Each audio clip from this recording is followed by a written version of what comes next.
Was the weather cooperating? I mean, the morning is when you want to do that kind of thing. It was hot. It was definitely hot. We worked up a sweat, but the morning, and it was a beautiful morning. I mean, a clear sky over the skyline. There was a little breeze, and the turnout was incredible. So I was really happy for APA to have that. Awesome. And Bear and I were both like, okay, let's make this a tradition. You know, next year. Now we've become regulars at this. Let me show you what's going on with your forecast here, because at this point, we don't have anything around us yet. Coastal storms and showers firing up out towards the Houston metro. We also have some pockets of heavier rain still out in the panhandle, but our rain chances don't come in until the afternoon, early evening.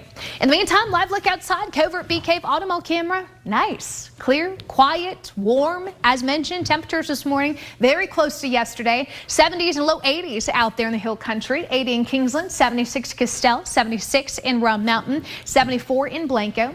Austin Metro, most of us are in the 70s as we start our Monday. 76 Round Rock, 79 in downtown Austin. We've got mid 70s out here, 76 in Driftwood, 74 in Butte, and 75 in San Marcos.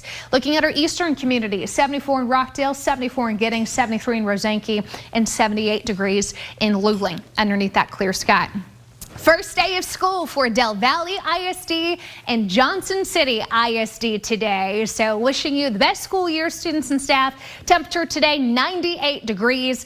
Underneath that hot and sunny sky, we do have a 10% chance of a spotty shower, but it is going to be later on in the day. High temperatures area-wide. Give you a second to find your neighborhood number. More than likely, you're between about 96, 99 today. There is still quite a bit of humidity out there, so it feels like temperature is probably going to run just 1 to 2 degrees above where we are with the thermometer readings. That number climbs as you get into our eastern counties where you're closer to the source, the Gulf. That humidity is going to stay with us and potentially fuel some of these spotty showers in the afternoon and evening for the next several days. We're humid in the afternoon and very humid in the morning. As far as what our radar could potentially look like later today, if I put this into motion, I'm not expecting anything this morning. It's going to be with the daytime heat, little disturbance coming in off the Gulf, and actually a storm system to our north that could potentially give us a quick hitting shower. These are going to be very fast. I don't expect very much to fall out of them for the most part. There's always going to be exceptions. This is going to be a 10% chance today.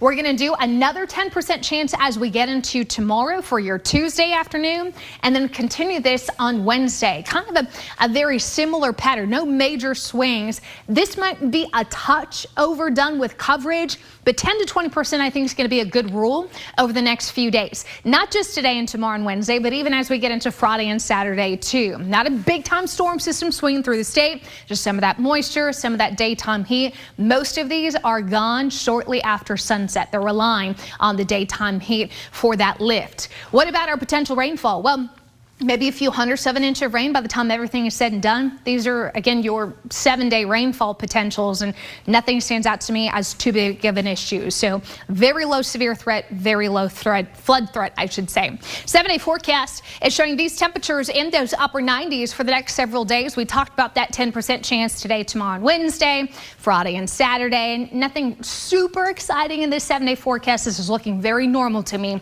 for this time in August. We'll just have to take those rain chances day by day as they develop in the afternoon and evening. Well, taxis in the sky could be taking us to our next destination. The electric air taxi company Joby Aviation just announced plans to buy a rideshare app for helicopters. Aaron Gilchrist explains what this means for your future rides.